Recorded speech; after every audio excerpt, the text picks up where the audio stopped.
E aí, pessoal, tudo bem? Aqui é o professor Jefferson Khalili.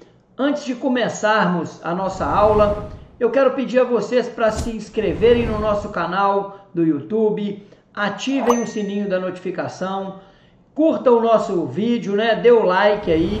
Se gostou do vídeo, compartilhe com seus amigos que estão estudando para a prova da OAB, que estão na faculdade de Direito ou mesmo estejam estudando para concurso público, ok? Também não me deixem de seguir lá no Instagram, é prof_Jefferson Khalili. Ok, pessoal? Muito obrigado e vamos nessa! Pessoal, e agora nós vamos começar a falar sobre, terminamos de falar sobre elementos, né, do crime, e agora vamos falar sobre conduta. Como eu disse no começo da aula, conduta é uma ação ou omissão humana, como eu disse no começo da aula, o conceito, né, a gente tem que começar a estudar os temas sobre, falando primeiro sobre os conceitos, né, dos temas. Conceito de conduta é a ação ou a omissão humana, consciente e voluntária, dirigida a uma finalidade.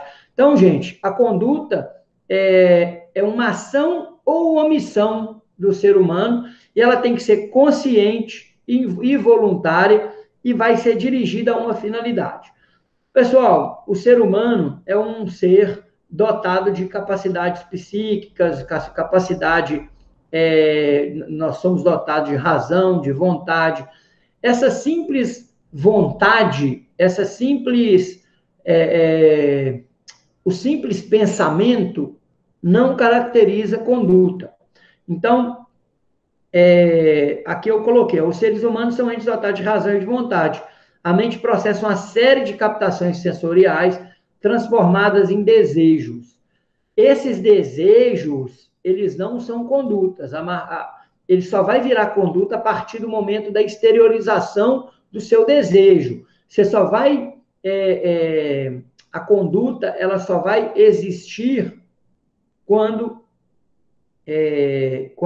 ela for exteriorizada, a partir do momento que a pessoa praticou ou deixou de praticar. Agora, aquela conduta que está aqui dentro da sua cabeça não vai ser considerado, aquela conduta não, né? Aquele fato que está ali dentro do seu pensamento, não vai ser considerado uma conduta. O pensamento, entretanto, aqui eu acabei de falar, né? O pensamento, entretanto, enquanto permanecer encastelado na consciência, não representa absolutamente nada para o direito penal, certo? Somente quando a vontade se liberta do claustro psíquico que a aprisiona, é que a conduta se exterioriza no mundo concreto e perceptível, por meio de um comportamento positivo, a ação, um fazer, ou de uma inatividade indevida, que é a omissão, um não fazer o que era preciso. Então, gente, enquanto a conduta estiver aqui, ó, no cabeção, na cachola aqui, a conduta não, né? O seu pensamento estiver aqui dentro, não foi exteriorizado, não caracteriza a conduta, ok? Então, o conceito de conduta ele é bem definido. É uma ação ou omissão consciente e voluntária dirigida a uma finalidade. Beleza? A omissão também é crime, certo? Depois nós vamos explicar os crimes omissivos, crimes comissivos. Depois eu vou explicar ainda no fato típico, né? Não sei se vai dar tempo nessa aula, mas ainda nessa temática aqui do fato típico, nós vamos estudar o que é crimes comissivos, crimes omissivos e tudo mais. Entendido até aí? Beleza? Vamos lá. Pessoal, a gente precisa ter em mente que há uma distinção entre conduta e ato. O ato, ele está dentro da conduta. O ato, ele vai estar... o ato é o que faz realizar a conduta. Por exemplo, eu coloquei aqui no exemplo. a conduta de dar uma facada, aquela facada é um ato. A conduta de dar 95 facadas, as 95 facadas no abdômen, são 95 atos, certo? É isso que eu quero que vocês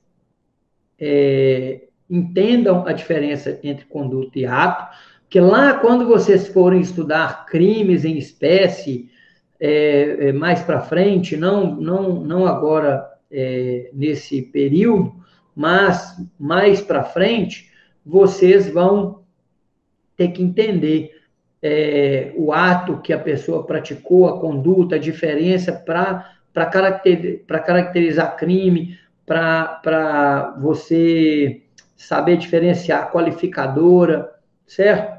Então, a qualificadora daqueles crimes e tudo mais.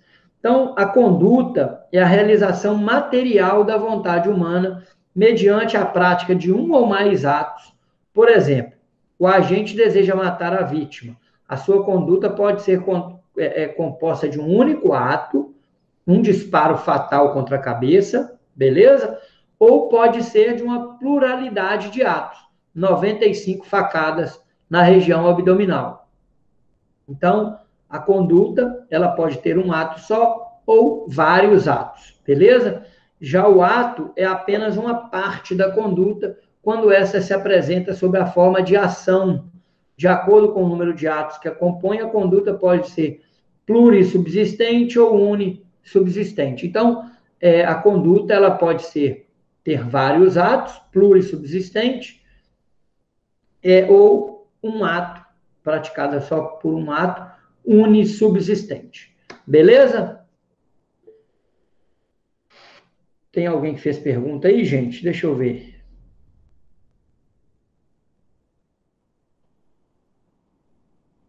Quando uma conduta tem uma pena estabelecida, pois é, aí, Ana Luísa, é isso que eu estou explicando. Mais para frente, vocês vão aprender lá nos crimes em espécie que, dependendo da conduta que você praticou, dependendo dos atos que você praticou e da conduta realizada, a sua pena pode ser aumentada ou não. Mas isso não vai caber a mim explicar agora, não. Isso aqui não vai fazer parte da nossa disciplina, não. Mas eu já te adianto que, por exemplo, a conduta foi matar alguém. Você matou alguém, a pessoa chegou e veio para cima de você, você atirou nela, certo? Agora, isso foi um ato, uma conduta. Agora, se a pessoa, você matou a pessoa por vingança ou por impossibilitando a defesa da vítima, então, alguns atos que você vai praticar, alguns atos ou a pluralidade desses atos, vai aumentar ou não a sua pena. Entendido?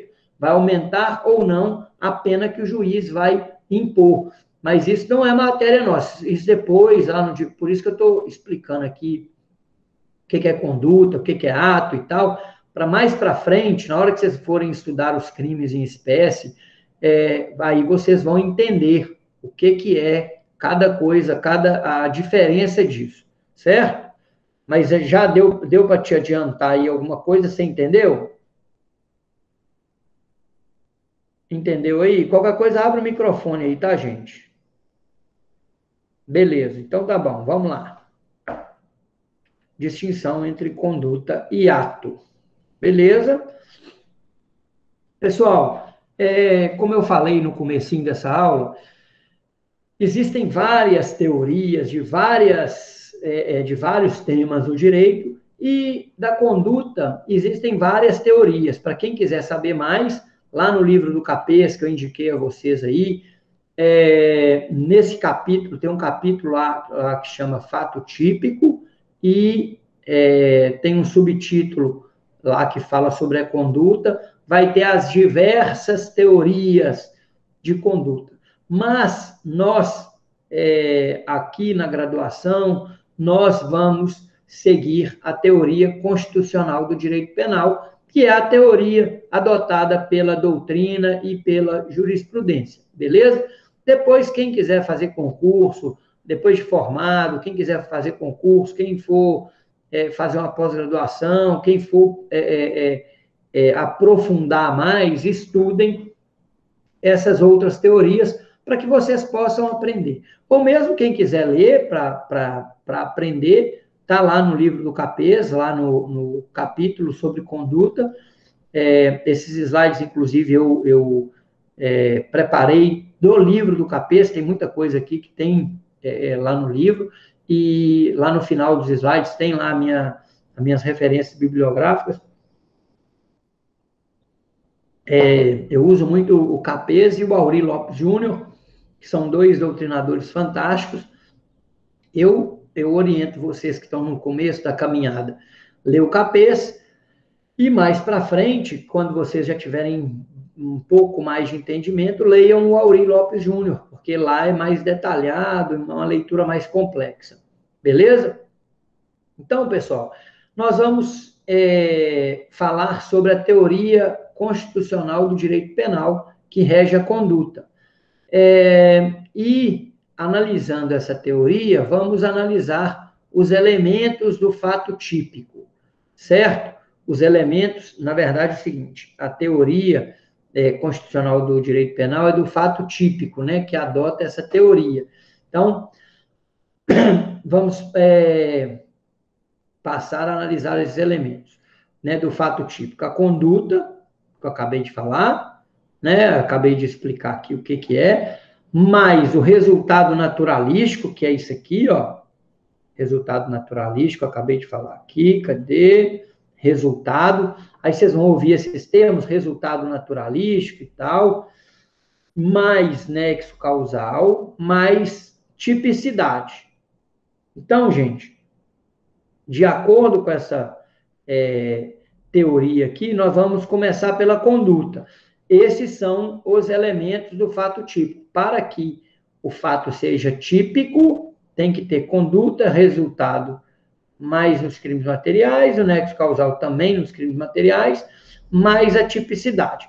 Quando o crime for formal ou crime de mera conduta, se exclui aqui o 2 e o 3, conduta mais tipicidade. Ponto.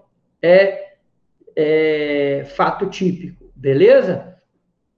Conduta mais tipicidade, fato típico, beleza? Então, o crime formal, nos crimes formais, mais os crimes de mera conduta, não existe resultado nem nexo causal. Vamos começar pela conduta. Agora nós vamos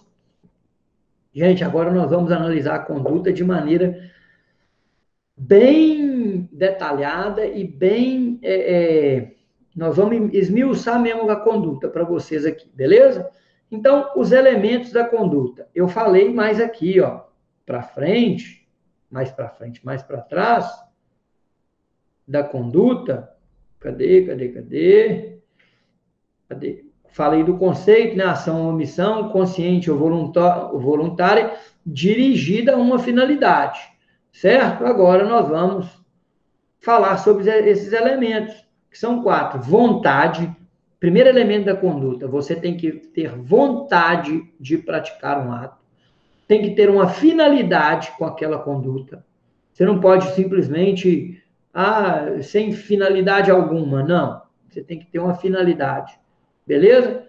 Exteriorização. Então, a conduta inexiste quando está aqui dentro do cabeção. Beleza? Ela inexiste quando você pensou em matar. Esse meu vizinho é um louco, é um chato, ele faz festa a madrugada inteira, me perturba, eu vou matar esse cara. Enquanto estiver aqui, ó, não é crime. Você pode passar a vida inteira falando pensando, né, que vai matar o vizinho. Você não pode falar porque é ameaça. Mas se você for só pensar, a vida inteira não é crime, ok? Porque a conduta não foi exteriorizada. E a conduta tem que ser consciente. A conduta tem que ser consciente. Entendidos até aí? Elementos. Agora vamos passar a falar sobre os elementos. Vamos detalhar cada um deles. A ausência da voluntariedade, ou seja, um elemento da conduta é a voluntariedade. Quando a ausência, acarreta a ausência de conduta pela falta de um dos seus elementos essenciais. Reflexos não são condutas, constituindo atos desprovidos de qualquer vontade ou finalidade. Conduta por reflexo. Você sabe me dar algum exemplo aí de reflexo? Reflexo. Alguém sabe aí, gente? A pessoa agiu por reflexo. Não tem quando o médico bate, vai te analisar, vai te examinar, vai te analisar, vai te examinar e bate no seu joelho aqui, você não dá um empurrão para frente aqui na canela, o pé não vai para frente. Isso é um reflexo. Então, não existe a voluntariedade em reflexo. Você agiu com reflexo e praticou a conduta. Isso não é tipificado, né? Não é fato típico, beleza? Estou sem um exemplo aqui de reflexo, depois eu vou dar fugiu da cabeça aqui um exemplo de reflexo. Se alguém lembrar aí, ou se alguém souber, fala aí para nós. Coação moral irresistível, por exemplo. A coação moral irresistível, sabe o que é coação moral irresistível? É você ser coagido a praticar um fato, praticar um ato, de maneira que você não possa resistir. Por exemplo, olha,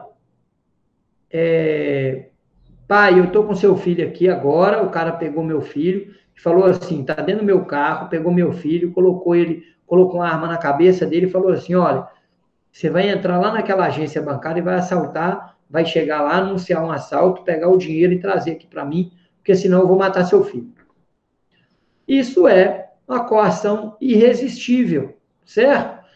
A senhorinha lá do morro, ela tem uma casa lá num local estratégico da favela, lá no morro, e o traficante chega para ela e fala assim, olha, aqui vai ser a boca de fumo, a senhora pode morar aqui, a senhora vai morar aqui, fica caladinha, mas nós vamos traficar aqui, e se a senhora falar alguma coisa ou reclamar, nós vamos te matar.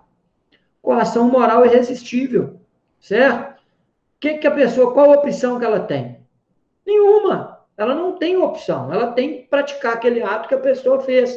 Agora, nessa coação moral irresistível, não exclui a conduta, certo? Uma vez que ainda resta resíduo de vontade. A pessoa tem opção, né? Acabei de falar que ela não tem opção nenhuma, assim, ela tem a opção de não fazer. Só que se ela não fizer, ela vai ter um problema. Então, resta ainda um resíduo de vontade. Ele falou, eu vou lá fazer isso aqui que o cara falou, porque senão eu vou perder ali. Beleza. A vontade é viciada, mas não eliminada. Por essa razão, na vis compulsiva, ou seja, nessa coação, né, o coacto, ou seja, o coacto é a pessoa que foi coagida. Eu vou desligar o ar aqui que começou a esfriar. O coacto, né, a pessoa que foi coagida, ela pratica um fato criminoso. A senhorinha da favela está praticando um fato criminoso. Ela está guardando drogas, tendo em depósito na residência dela droga. É tráfico, certo? Está previsto lá no artigo 33 da Lei de Drogas. Então, o coacto pratica um fato criminoso, embora não responda por ele ante a ausência da culpabilidade. Só que é o seguinte, depois nós vamos estudar a culpabilidade. Estou falando com vocês aqui, tá vendo aqui, ó? Estou preparando a aula sobre culpabilidade. Beleza? Então, não vou explicar agora a culpabilidade, porque depois nós vamos estudar o que é culpabilidade. Mas, para que vocês entendam, isso aqui a conduta lá da coação moral irresistível, ela existe, certo? Na coação moral irresistível, a pessoa age com um mínimo de vontade, ela tem um resquício de vontade. Isso não elimina a conduta. A pessoa não. Se você vê na prova da OAB ou em alguma prova, na coação moral irresistível a conduta é eliminada. Mentira, existe conduta. Errado, certo? A conduta existiu. O que não vai existir é o fato típico, por conta, o fato criminoso, né? Por conta da falta da culpabilidade, que nós vamos estudar mais para frente. Ô, Beleza? Jefferson, Diga. Quem está falando? Arthur, Fala, Arthur. esse é o mesmo caso quando você explicou lá atrás, falando que, supondo a pessoa te embebeda, deixa você bêbado e faz você dirigir. Você vai matar uma pessoa, quem responde é a pessoa. Como é que é? Não, Esse é eu o não mesmo entendi. caso? Repete, por favor. Você lembra de um exemplo falando que, supondo a pessoa te deixa bêbado, sem Sim, você querer, aí beleza, você tá indo, aí você vai, pega um carro e atropela uma pessoa. sim. Aí não é essa. Aí é o seguinte, aí nós vamos falar mais para frente aqui, ó. Cadê? Cadê? Peraí. Aí pode ser a consciência, pode ser a vontade também, né? É, é verdade. Pode ser a consciência, né? Cara, esse exemplo aí da conduta eu não vou saber te explicar aqui agora, não. Eu vou ter que dar uma pensada nisso. Na pessoa que praticou o ato. Não, mas não se encaixa na conduta, não. A conduta existe, ó, Arthur. Pensando aqui, ó, a pessoa que dirigiu embriagado, ó, por exemplo, a pessoa caiu lá num barril de vinho, no lugar que estão fazendo o vinho lá, e foi tentando sair, se afogou, bebeu vinho e tal, e saiu do carro, saiu dali, pegou o carro, bateu e bateu em alguém e matou. É isso que você está querendo saber, né? Eu acho o Aham. seguinte: nesse ato aqui, nesse fato, aconteceu a conduta existiu, mas aí faltou a culpabilidade. Lá na culpabilidade, que nós vamos estudar sobre essa excludente aí. Porque é o seguinte: olha só, para que exista o fato típico, conduta dolosa ou culposa, resultado, nexo causal e tipicidade. Houve a conduta, houve o resultado, houve o nexo causal e o fato é atípico. Isso aí, o fato é típico, né? Do fato típico vai entrar, não vai. Esse exemplo aí não tem nada a ver com o que a gente está falando aqui agora, não, porque houve a conduta. Essa conduta ela pode ter alguma excludente de ilicitude ou de culpabilidade, mas lá mais para frente nós vamos falar sobre isso. Beleza? Beleza, obrigado. Mas a conduta, o que eu quero que você entenda é que houve conduta. Nesse fato aí, a conduta existiu. Beleza? Vamos lá. De acordo com o número, tal, daqui eu já falei. Beleza. A ausência de culpabilidade. Tá. Olha lá. O ato voluntário não implica necessariamente que a vontade seja livre, pois quando o assaltante deixa a vítima com a angustiante opção de entregar-lhe o dinheiro ou perder a vida, ao preferir continuar viva, ela realiza um ato voluntário, porém não livre, já que certamente gostaria de também permanecer com a sua carteira. Então, olha só, esse ato voluntário que a gente está falando aqui, ele não precisa ser um ato livre. O ato tem que ser voluntário. A pessoa que foi assaltada e que o assaltante chegou para ele e falou assim: Olha, me dá a carteira ou senão você morre.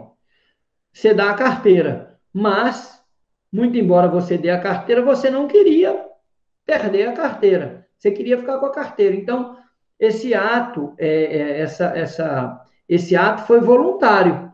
cedeu a carteira. Não, mas a ausência da voluntariedade não quer dizer que essa voluntariedade tem que ser livre. Ela pode ser provocada, certo? Então, é o seguinte, o Pierangeli explica para a gente o seguinte, a conduta é voluntária ainda quando a decisão do agente não tenha sido tomada livremente, ou quando este a tome motivado por coação ou por circunstâncias extraordinárias. Uma vez que isso resolve no campo da culpabilidade. Aí, Arthur, o cara explicou aqui para nós, ó, e não no da conduta, pois ambas as situações, a conduta sempre existirá.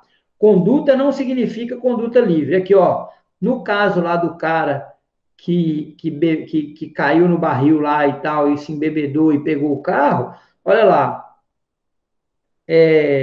a conduta é voluntária, ainda que a decisão do agente não tenha sido tomada livremente, ou quando esta tome motivado por coação ou circunstâncias extraordinárias. Eu acho que esse caso que você falou cai nesse aqui, ó, por circunstâncias extraordinárias, uma vez que isso se resolve no campo da culpabilidade, foi o que eu falei lá atrás, e não no da conduta. A conduta, ela existe. A conduta não precisa ser livre, ela precisa existir, beleza? Então, a conduta, ela não precisa ser livre, ela precisa existir. Pois em ambas as situações, a conduta sempre existirá, conduta não significa conduta livre. Agora ficou mais claro aí, não ficou? Vamos lá. Ficou sim. Oi? Ficou sim. Beleza? Olha lá. Obrigado. Pessoal, só a coação física, a visa absoluta, que consiste no emprego da força física, exclui a conduta pela absoluta falta de vontade. Neste caso, o coagido não pratica crime, pois o fato será atípico. Então, não vai existir a conduta, porque ela vai ser excluída pela falta de vontade. É o caso do bombeiro, impedido de cumprir seu dever legal e salvar uma criança, por ter sido segurado pelos amigos, os quais não queriam vê-lo exposto a uma situação de perigo. Então, é o seguinte, o bombeiro, o coagido, ele foi coagido por força física. Essa coação física, ela não vai ser crime. Esse coagido não vai praticar crime pelo fato de ser atípico. Entendidos? Então, só na coação física que vai haver a ausência de voluntariedade. Beleza? Vamos lá. Formas de conduta. Aí eu falei lá no conceito de conduta que a conduta é fazer ou praticar ou deixar de praticar algum ato. Beleza? É praticar ou deixar de praticar. Então, praticar é ação e deixar de praticar é omissão. Ação, comportamento positivo, é uma movimentação corpórea, fácil, né? A movimentação. A omissão é um comportamento negativo, abstenção do movimento, não fácil, que é em latim, né? Eu não sou muito adepto desse negócio de latim, não, mas na doutrina que eu usei tá lá, eu não sou muito ligado nisso, não. Então, gente, observe que enquanto as condutas comissivas desatendem a preceitos proibitivos, ou seja, a norma mandava o não fazer e o agente fez. As condutas omissivas desatendem mandamentos imperativos. A norma mandava agir e o agente se omitiu, certo? Quem me dá um exemplo aí de omissão, de crime de omissão? Quem dá um exemplo aí? Omissão de socorro. Omissão de socorro, né? Praticado por bombeiro, por médico. Vamos lá. Cadê? Tá, eu vou falar só mais esses 2 slides aqui para a gente finalizar, da conduta omissiva, conceito. O poder da vontade humana não se esgota estão só no exercício da atividade final positiva, né, o fazer, mas também na sua omissão. Ao lado da ação, a omissão aparece de uma forma independente de conduta humana, suscetível de ser reagida pela vontade dirigida para um fim. Nós temos também uma conduta omissiva, lá no Código de Trânsito Brasileiro, que é prestar socorro, né? Quando você é o autor de um fato, de um acidente de trânsito, mesmo pode ser que você esteja errado. O motoqueiro ultrapassando pela direita, você fechou o motoqueiro e tal. Qualquer acidente de trânsito com vítima, a pessoa é obrigada a prestar socorro, certo? Então, prestar socorro que o Arthur falou aí, eu entendi que, por exemplo, o bombeiro, no incêndio, ele é obrigado a entrar lá né, e tirar a vítima de lá, mas no trânsito também, nós, pessoas, né, não militares, as pessoas civis, a gente tem essa obrigação. Então, existem normas jurídicas que ordenam a prática de ações para a produção de resultados socialmente almejados para evitar resultados indesejáveis socialmente. Assim, quando a norma impõe a realização de uma conduta positiva, a omissão dessa imposição legal gera a lesão da norma mandamental. Logo, a norma é lesionada mediante a omissão da conduta ordenada. A norma fala prestar socorro. A norma te manda fazer alguma coisa. Então, essa norma, ela é positiva, ela te manda fazer. Logo, se você não faz, né, você está praticando crime.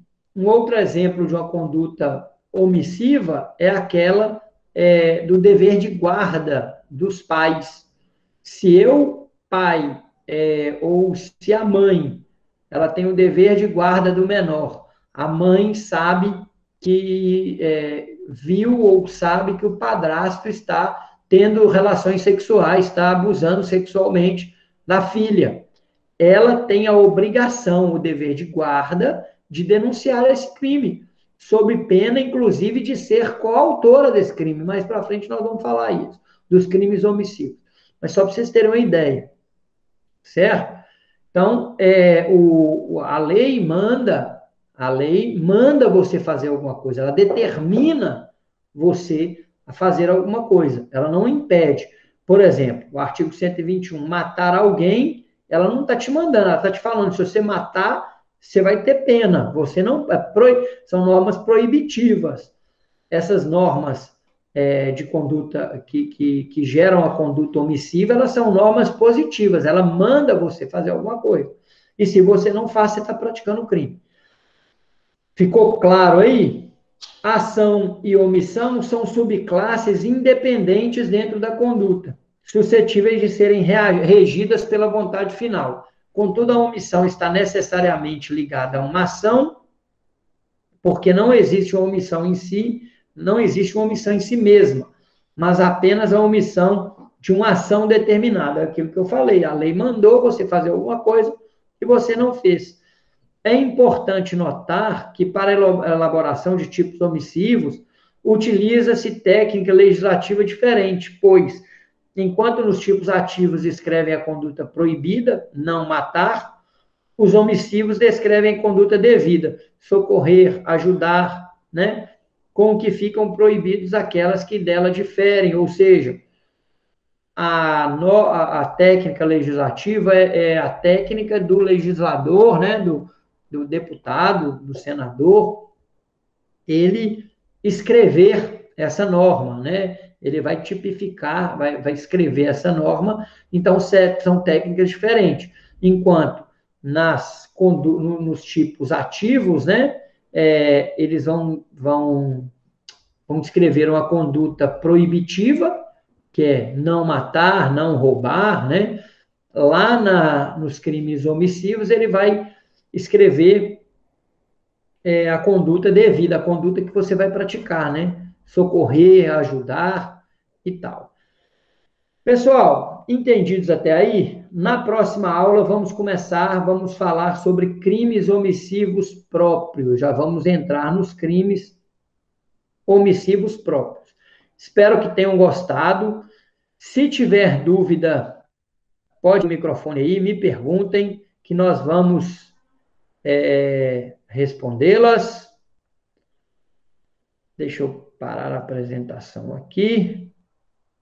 Tá vendo? Ó, deixar o condutor de veículo na posição de acidente e prestar imediato socorro à vítima ou não, podendo fazê-lo diretamente por justa causa, deixar de solicitar auxílio da autoridade pública. Então, gente, essa norma aqui, ó, ele está falando que você tem que socorrer, prestar imediato socorro à vítima. Se você não puder prestar o socorro à vítima, que você ligue para a autoridade competente, ligue para o SAMU, ligue para o bombeiro. Já aconteceu um caso com um cliente meu, olha só que interessante, o cara chegou, para mim, o cara chegou no acidente, o cara atropelou um menino. Deixa eu parar a apresentação aqui, gente, só um minutinho.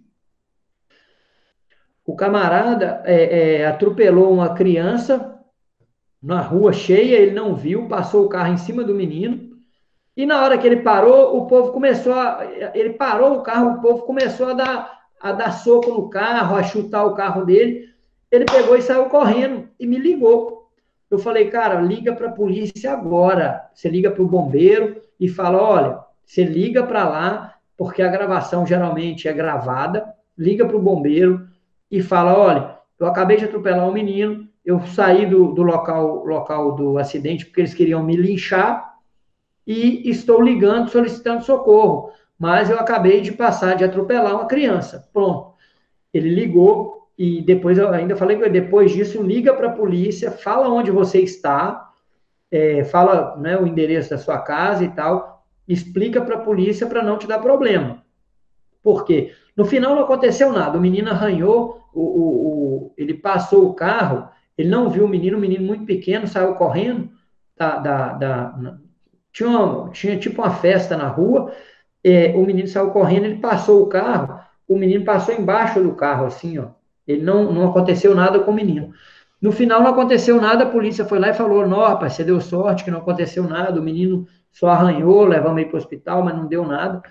E aí ele explicou, e realmente o povo lá, o povo na rua, falou com o policial, falou, não, e ele mostrou para o policial o carro dele chutado, tinha marca de chute no carro, então ele não foi preso, não teve problemas maiores, né, graças a Deus, mas a conduta adotada é essa, o Código de Trânsito Brasileiro fala aqui, ó, ou não podendo fazê-lo diretamente por justa causa, deixar de solicitar auxílio da autoridade pública, ou seja, ele não podia prestar o socorro por justa causa, ele ia ser linchado lá, as pessoas iam bater nele, iam matar ele lá.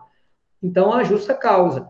Ele solicitou o socorro, né? Solicitou o socorro e avisou a polícia. Então, esse é um tipo penal que você tem, que o legislador manda você, né? Obriga você a fazer.